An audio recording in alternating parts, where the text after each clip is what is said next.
Hi, and welcome everybody to another edition of the Winner's Circle Sports Betting Podcast. I'm Ross Benjamin of RBWins.com, and today I'm joined by my fellow professional sports handicapper extraordinaire, and he's taping from the Red Rock in Las Vegas, Nevada.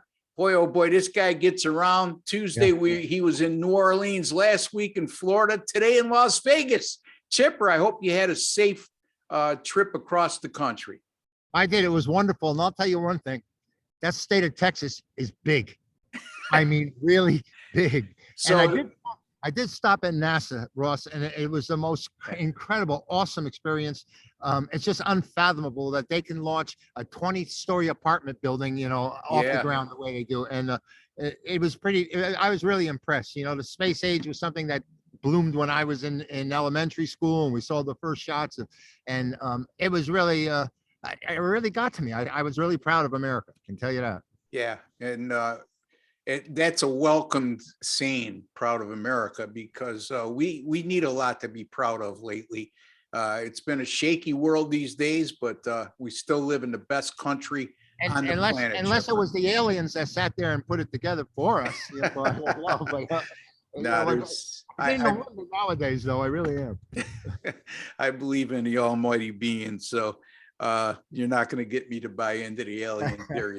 Anyway, Chipper, we've seen a lot of games, and I was discussing with you off air. We've seen a lot of big leads blown in these conference tournament games. Yeah. Comes to mind is Michigan blowing a 17-point lead, Northern Kentucky, and losing to Indiana, I should say. In Northern Kentucky in the Horizon League final, they blow a 22-point lead and lose the game by one. That was a 22-point second half lead. And then we saw TCU overcome an 18-point halftime deficit to defeat Texas.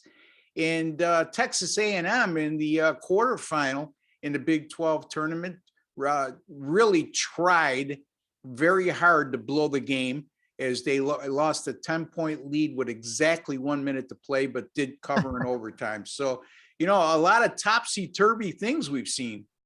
I think they're taking a page from the NBA, and I think this whole thing was happening last year. I was with a very good friend when I first got to Florida, and he was a astute NBA player, and he said, just pray you're down by 20 at the half. And, Exactly. And time and again, that's happening. Teams that are down 18, down 20 at the half and trailing in the third quarter. I don't know if the other team just thinks that the game's over and they stop playing, or, why this happens so often. I have to think that defensively, maybe you start pressing the opposition and make them force turnovers, but somehow you should be able to stop it as a coach. And multiple timeouts, I guess, aren't even working either. No. I was talking to a good friend of mine about this exact topic the other day, and he made a good point, and it's a valid one. It seems like these college basketball teams, when they get up the type of margins that I just discussed with you, they want to take the air out of the ball and shorten the game. Yeah.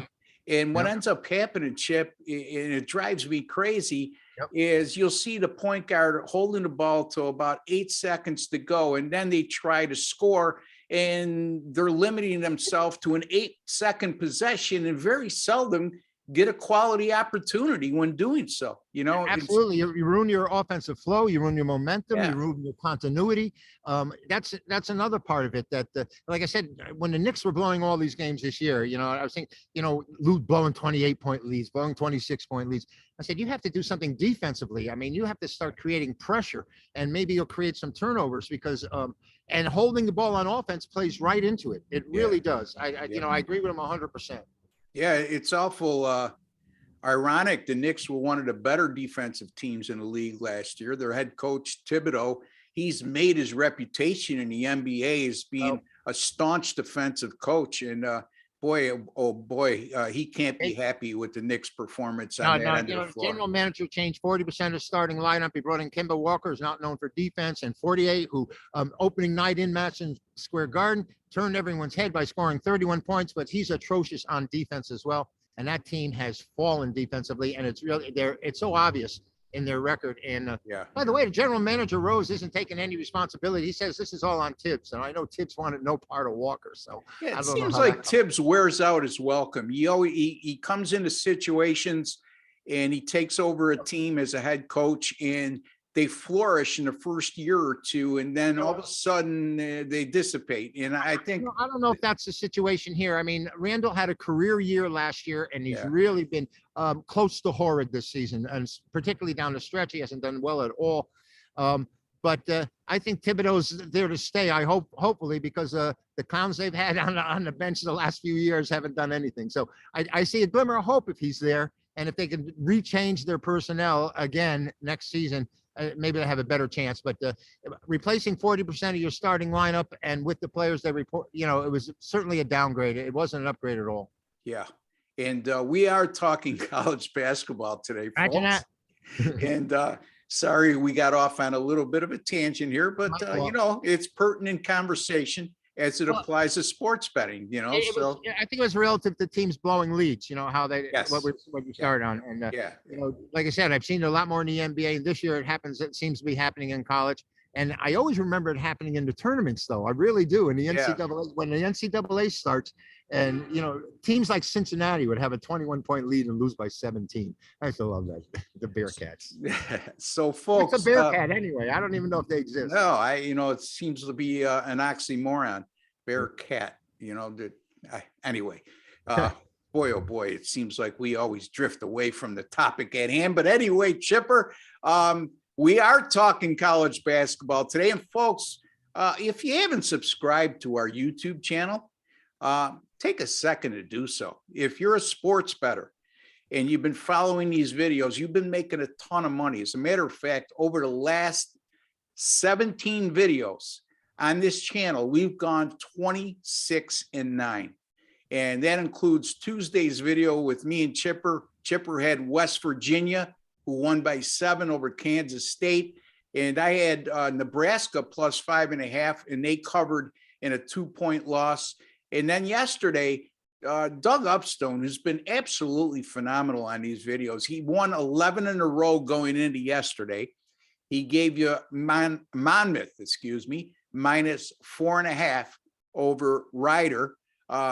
They won by 4. So he loses by 0.5 point. And some of you who saw the video late actually won because Monmouth went down to a 3.5-point favorite. But like I say on many times, we grade our selections on the line that we give you at the time that we're recording. Sometimes that works for us and sometimes that works against us. And obviously yesterday worked against us. But overall, folks, subscribe. I mean, you're going to make money. You're dealing with veteran handicappers. I'm going to be bringing in guest handicappers every Wednesday now, top level handicappers at that. And, you know, while you're there subscribing, hit that alert button, or I should say notification bell, and you'll be alerted immediately upon any of our sports betting videos going up on this channel. Chipper, you got a college basketball free pick today. And folks, you know, I'm sorry about these late releases, but we're at the schedule's disposal here because these conference tournament games, you know, we don't know what the lines are till late night, and then it's too late to record then. And so we're recording the day of. And Chipper, what do you got for us on Saturday? All right, 9 p.m. Eastern, starting the Pac-12, UCLA and Arizona going at it. UCLA at one time, it was ranked number 2 behind Gonzaga. I saw those two match up, and I really thought the Bruins had a long way to go. I think I stated earlier in the year that I really didn't think they had a chance, but they've come back a little bit, ranked number 13 right now. Arizona's now number 2. Now, these two, according to you, split double-digit home victories against each other during the season. And, you know, this is the first time that UCLA's been in the Pac-12 final since 2014. Wow. And the last time they were there, it was against Arizona, and the Bruins won. They beat the Wildcats in that one. A little trends and insights as to what's going on with them. UCLA on a neutral site, 8-2. Arizona on a neutral site, 3-9. Favorites, UCLA as dogs, 7-2. Arizona's favorites 2-8. It just seems like it plays into you're supposed to be on a 1.5-point dog here, UCLA. It might be negligible, but maybe the attitude of knowing psychologically that you are an underdog plays a lot into it. So when I see +1.5, +2, and you go, what either side, but I think that is actually the team's approach in getting into the game. Arizona, great offensively. Listen to this, Ross. Only 15-35 on their last on Saturdays against the number. 15-35. They're number 3 in the country offensively, 84.7 points a game. But Mike Cronin said, we will win this game. Defense is a must. So I'm going to take the Bruins here. I think UCLA is in the spot as an underdog to psychologically win this game outright. Yeah, Mick Cronin has been an outstanding defensive coach, both at UCLA and at his time in Cincinnati as well, when they were one of the best defensive teams in the country. UCLA, they're taking a different path this year. Last year, if I recall correctly, they got knocked out of the Pac-12 tournament in the quarterfinals. They were one of the last 4 teams that were invited into the NCAA tournament. They won the play-in game, which is that Tuesday game that's played with 3 other games on Tuesday and Wednesday. And they advanced to the Final Four. So we'll see how they do this year. They got all 5 starters back. They're definitely an experienced team, and we know how explosive and what a good team Arizona is as well. But Chipper likes UCLA +1.5 against Arizona. And I'm not going to disagree with him. I don't have a play in that game on the side, but I definitely can see where he's going with that. And how do you dispute with a guy who's been putting out winners consistently, not only on his websites, but also on these free pick videos? I'm going to look at the Mountain West Championship game. San Diego State and Boise State. That game goes at 6:00 p.m. Eastern time. The total in this game, folks, 117.5. Now, you might say, wow, that's extremely low, but it's justified. I mean, when you look at their 2 regular season meetings, Boise State won both of those games by scores of 58-57. And get this, Chipper, the first time they played this year, the Broncos walked away with a 42-37 win. What a thriller that game had to be to watch. Anyway, the books have made the adjustments because the totals in both of those games averaged 122, and now we're seeing it move down to 117.5. A lot of things have changed since the 2 regular season meetings. Boise State, over their last 5 games, all overs, and those contests averaged 142 points scored per game. The Boise State defense hasn't been sharp of late. They've been winning. Okay, but it's not because of their defense. They've allowed 68.8 points per game, and opponents have shot 48% from the field. In San Diego State, over the last 6 games for them, there was a combined score of 129 per game. Not a lot of points by college basketball standards, but then again, consider where this total is right now at 117.5. Both teams aren't great 3-point shooting teams, but they're very adequate. And I think this game is a cinch to go over that total of 117.5. I like San Diego State, Boise State over 117.5 on Saturday, March 12th. And Chipper, he's on the UCLA Bruins +1.5 over Arizona. Chipper, tell the folks, you've been on quite a roll with your Mega Bucks plays in college basketball, and it's a long-term roll. And what you got going on today, and what you plan on in the future. All right, at 3:00 Eastern starts my triple play of NCAA best bets. Going 2-1 the last 2 days with my prime play, my Mega Bucks game winning outright both days. Look for more of the same today. Log on to the buy links on Chip Wins, or just give me a call. But chipwins.com is the way to go, Ross. We're 31-11 our last 42 Mega Buck plays. That's 7 weeks. 31-11, and overall now 28-15 with the last 43. So we really hear our groove and our style at the right time. Big games, big money, big winners. You have a Mega Bucks play going today, correct? Yes, I do. 6:00 Eastern between Texas Tech and Kansas. Wow, there you go. And that will be my 10-star top play today. I haven't discussed it with you yet, but we will after we get off air. I have a 10-star top play in the Texas Tech and Kansas game as well.